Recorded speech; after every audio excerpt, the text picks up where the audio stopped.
जय माता दी friends, welcome to the new class. आज हम आपको लेकर आए हैं क्लास 10th के मैथमेटिक्स के एक्सरसाइज 1.2 अर्थात दूसरे अध्याय में हम आप प्रवेश कर चुके हैं। अध्याय 2 का जो पहला क्वेश्चन है, हम ज्यादा वक्त नहीं लेंगे, बस चलिए स्टार्ट करते हैं।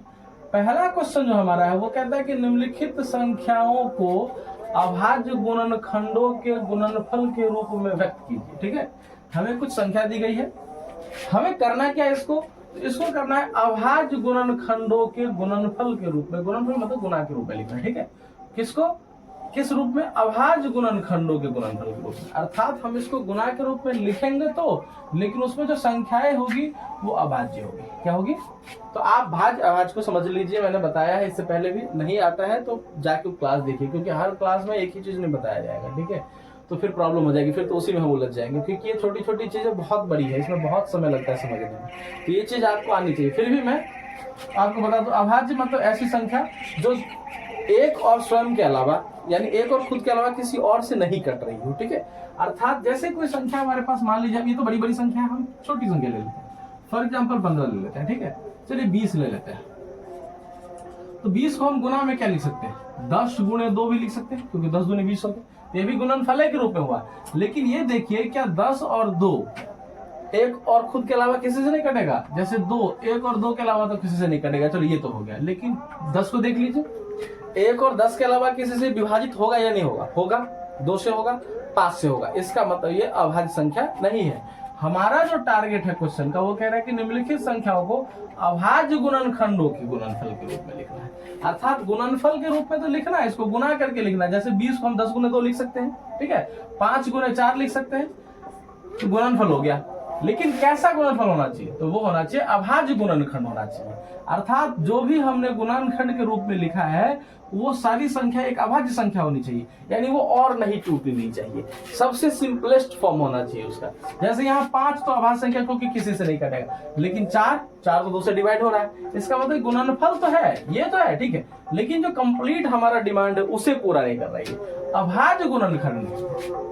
तो हमें अब ऐसी संख्या, यानी कि जैसे 140 पहला क्वेश्चन है, तो इसको गुणा के रूप में लिखना है, ताकि जितनी भी संख्या हम गुणा में लिखेंगे उसको गुणा करने के बाद 140 आना चाहिए। लेकिन यह भी शर्त है कि उसमें जितना भी हमने संख्या लिखी है उसमें से कोई संख्या और नहीं टूटना चाहिए और खंडित नहीं होना चाहिए, सिंपलेस्ट होना चाहिए। तो इसको निकालने का क्या है? जैसे पहला रूल, पहला क्वेश्चन है 140। ठीक है, इसका अभाज्य गुणनखंड निकालना है। ठीक है, अभाज्य गुणनखंड निकालने का तरीका क्या है कि आप क्या कीजिए, इसका जैसे एलसीएम लेते हैं ना, वैसे 140 सबसे पहले 2 से ट्राई कीजिए। 2 से तो कटेगा ही कटेगा, 2 से 0, फिर 2 से 2 3 6 1 5 2 5 10। अब तो ये 2 से डिवाइड हो रहा है, तो हम 3 से ट्राई करेंगे, 3 से भी नहीं होगा, तो 5 से हो रहा है। ये 5 7 35, यानी आप क्या लिख सकते हैं? इसीलिए हम 140 का अभाज्य गुणनखंड बराबर, या 140 का अभाज्य गुणनखंड बराबर क्या क्या आया है इसमें? 2 है, तो 2 का पावर 2 लिख दीजिए, गुणे 1 5 है, और गुणे 1 7। ये हो गया 140 का अभाज्य गुणनखंड।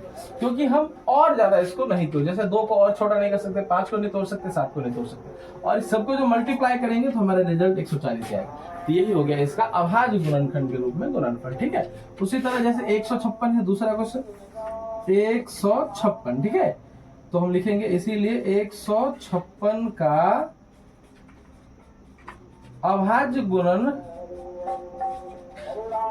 बराबर। ठीक है, तो हम इसे साइड में कहीं भी कर लेंगे। 156, 2 से 2 7 14 1 2 8 16, 2 से अभी भी कट रहा है, 2 3 6 2 9 18। अब 3 से कट रहा है, 3 कम 3 3 3 9, अब तो नहीं कटेगा। तो अब क्या देख रहे हैं? 2 आया, तो 2 का पावर 2, 3 एक ही है, 3 13 1। यही हो गया इसका अभाज्य गुणनखंड। Very simple. अब बाकी जो ये 3 सवाल है आप बना के बताइए। ठीक है, फिर भी प्रॉब्लम है तो पूछ लेंगे, क्वेश्चन कमेंट में बताएंगे, ये हम बता देंगे। ठीक है, सेम ही क्वेश्चन है, आप इतना तो कर ही सकते हैं, इतना भी नहीं कर सकते तो फिर आपको नहीं पढ़ना चाहिए, फिर जाके घर पे आराम कीजिए। तो यहाँ देखिए निम्न, अब दूसरा क्वेश्चन क्या कह रहा है? दूसरा क्वेश्चन कहता है हमारा कि निम्न युग्मों के HCF निम्न युग्मों के, यानी नीचे दो दो संख्या दी गई, ठीक है, तो युग्म मतलब हो गया जोड़ा, तो निम्न युग्मों के जोड़ा में सारी संख्या दी गई, तो निम्न युग्मों के एचसीएफ और एलसीएम ज्ञात करें। एचसीएफ एलसीएम ज्ञात करना हम लोग जानते हैं, मैंने पहले ही बताया है, ठीक है, उसका भी क्लास मैंने बनाया अलग से। तो एचसीएफ और एलसीएम यानी कि महत्तम और लघुत्तम, ठीक है, निकालना है, तथा उसके साथ कुछ और भी करना है। क्या करना है कि इसकी जांच करें कि दो संख्याओं का गुणनफल, दो संख्या मतलब जैसे ये दोनों संख्या, तो इस दोनों संख्या का जो गुणनफल होगा वो बराबर होगा किसके, इस दोनों संख्या का जो एचसीएफ और एलसीएम आएगा उसके गुणनफल के बराबर होगा। अर्थात जैसे इस दोनों को गुणा करने में मान लीजिए 540 आ गया, ठीक है, तो इस दोनों का जो एचसीएफ और एलसीएम आएगा उस दोनों को गुणा करेंगे तब भी 540 होगा। ये एक प्रूफ है, ये आपके पास फॉर्मूला है, ये याद ही रखना है कि दो संख्याओं का जो गुणनफल होता है वो उसके एचसीएफ और एलसीएम के गुणनफल के योग के बराबर होता है। ये आपको यहाँ पे साबित भी करना है। तो चलिए हम देखते हैं, पहला क्वेश्चन हमारा है, क्या है पहला क्वेश्चन, जैसे 26 और 91, ठीक है, तो 26 और 91, 26 एंड 91, ठीक है, इसका हमें पहले एचसीएफ और एलसीएम निकालना है। तो एचसीएफ एलसीएम निकालने के लिए हमें क्या करना पड़ेगा, इसका वही अभाज्य गुणनखंड, ऐसे ही निकालना है, अभाज्य गुणनखंड आपको करना है, ठीक है, अभाज्य गुणनखंड करेंगे इजीली निकल जाता है, मैंने बताया है इसको। तो लिखेंगे चूंकि 26 इक्वल टू, ठीक है, 26 का अभाज्य गुणनखंड कर लो यार, 26 का 2 इंटू 13 यानी 2 गुने 13, अभाज्य गुणनखंड हो गया। तथा अब 91 का कर लो, 7 से 7 कम 7 21, 7 गुने 13, ठीक है, ये 91 का हो गया। आप क्या देख रहे हैं इसमें, देखिए कॉमन क्या है, कॉमन दोनों में जो कॉमन आएगा वो सब, जैसे और मतलब 7 भी कॉमन होता तो उसको भी लिख लेते, यहाँ पे लिखेंगे, इसीलिए एचसीएफ किसका किसका निकाले हैं उसको कोष्ठ के अंदर डाल देंगे। एचसीएफ 26 और 91 इक्वल टू, दोनों में कॉमन क्या मिल रहा है, सिर्फ 13, तो इसका एचसीएफ 13 हो गया, ठीक है। तथा एलसीएम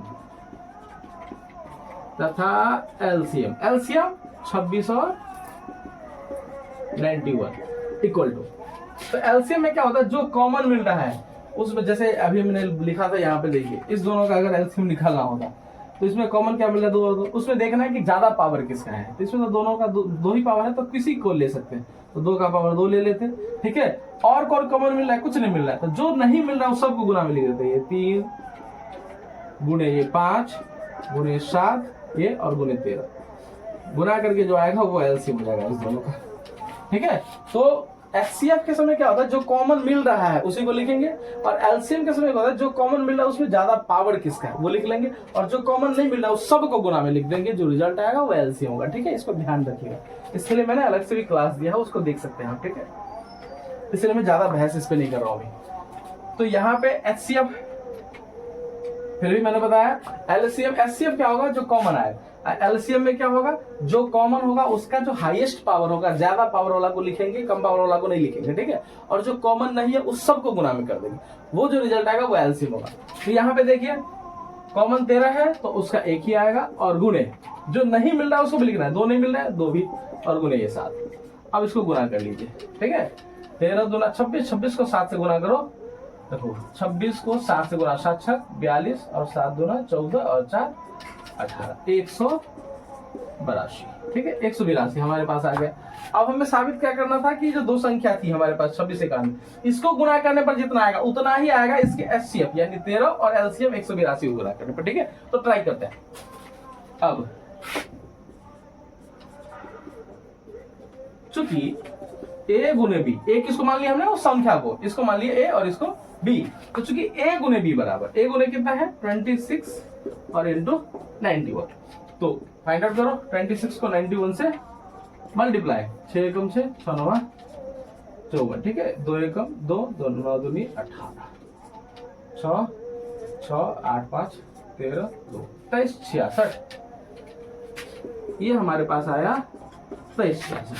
अब इसको हम, आप इसको इसके एचसीएफ और एचसीएफ गुना करेंगे, तथा एचसीएफ गुने एलसीएम, एचसीएफ कितना आया था 13, ठीक है, यहाँ, और एलसीएम 182 को 13 से, ठीक है, 13 दूना 26 2 13 8 104 और 2 106 बच गया 10, 13 कम 13 10 23 27 66,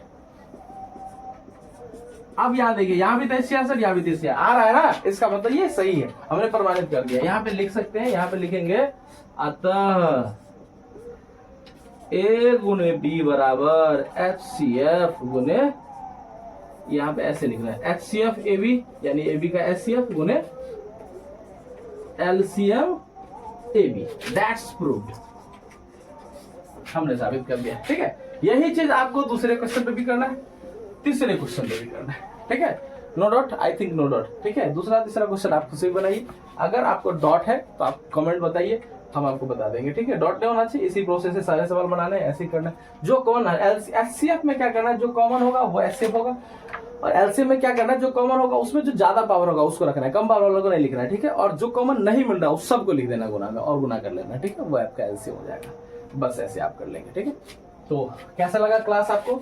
अगर हमारा क्लास आपको इन्फॉर्मेटिव लग रहा है, बेहतर लग रहा है, तो आप अपने दोस्तों के पास भी शेयर कीजिए, और अगर आप कोई गार्जियन है देख रहे हैं तो प्लीज आप अपने बच्चों को दिखाइए, बहुत ही बेनिफिशियल है। और हाँ, अगर आपको लग रहा है कि हम कुछ बेहतर दे रहे हैं तो प्लीज हमारे चैनल को लाइक सब्सक्राइब जरूर करें और शेयर भी करें। तब तक के लिए धन्यवाद, जय माता दी।